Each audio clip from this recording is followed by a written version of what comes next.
ఒక్క నిమిషం ఆగి కథని జాగ్రత్తగా వినండి. ఇది మీ లైఫ్ నే మార్చేస్తుంది. ఒక అడవిలో ఒక కాకుంది. అది రోజు అద్దంలో చూసుకుని బాధపడుతుండేది. నేను నల్లగున్నా, నా వాయిస్ బాగుండదు, జనాలను చూడ్డానికి పొగడ్డానికి కూడా ఇష్టపడరు. ఇలానే ఒక రోజు దుఃఖంతో హంస దగ్గరకు వెళ్ళింది. అన్నా, నువ్వు చాలా అందంగా ఉంటావు, తెల్లని రంగు, పీస్ఫుల్ లైఫ్, నేను కూడా నీలా ఉంటే బాగుండేది. హంస నవ్వి, బయటికి నా లైఫ్ ప్రశాంతంగా కనిపించొచ్చు, కానీ నాలో ఏదైతే తుఫాన్ ఉందో దాన్ని ఎవ్వరు చూడలేరు. ఈ నీటిపై ఈదడానికి ఎంత కష్టపడాలో నాకు మాత్రమే తెలుసు.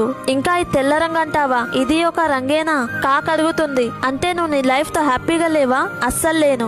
లైఫ్ అంటే నెమిలిది, తను ఎంత కలర్ఫుల్ ఉంటుందో చూసావా? ఇలా మాట్లాడుతూ ఇద్దరు కలిసి జూలో ఉన్న ఒక నెమలి దగ్గరకు వెళ్లారు. కాక అంటుంది, వా అన్న, దేవుడికి నువ్వంటే ఎంత ఇష్టమో, నువ్వు చాలా అందంగా ఉంటావు, కొన్ని వేల మంది నేను చూడ్డానికి వస్తారు. ఏం వాయిస్ అన్నా నీది, జనాలు నీ వాయిస్ వినడానికి, నువ్వు పించం విప్పితే నిన్ను ఫొటోస్ తీయడానికి తహతహలాడతారు. ఇంకా నీకు రాష్ట్రపక్షి హోదా కూడా వచ్చింది. చాలా హ్యాపీ లైఫ్ కదా అన్న నీది. నెమలి ఏడుస్తూ ఇలా అంటుంది, ఏంటి ఇది ఒక జీవితమేనా? ఈ అందం వల్లే నేను ఈ జూలో చిక్కుకున్నా. మనుషులు నా రెక్కని డెకరేషన్ వస్తువుల కోసం పీకుతూ ఉంటే నాకు చాలా నొప్పి వస్తుంది. నేను అస్సలు హ్యాపీగా లేను. కాకి షాక్ అయి, నువ్వు కూడా హ్యాపీగా లేకపోతే ఇంకెవరున్నారు?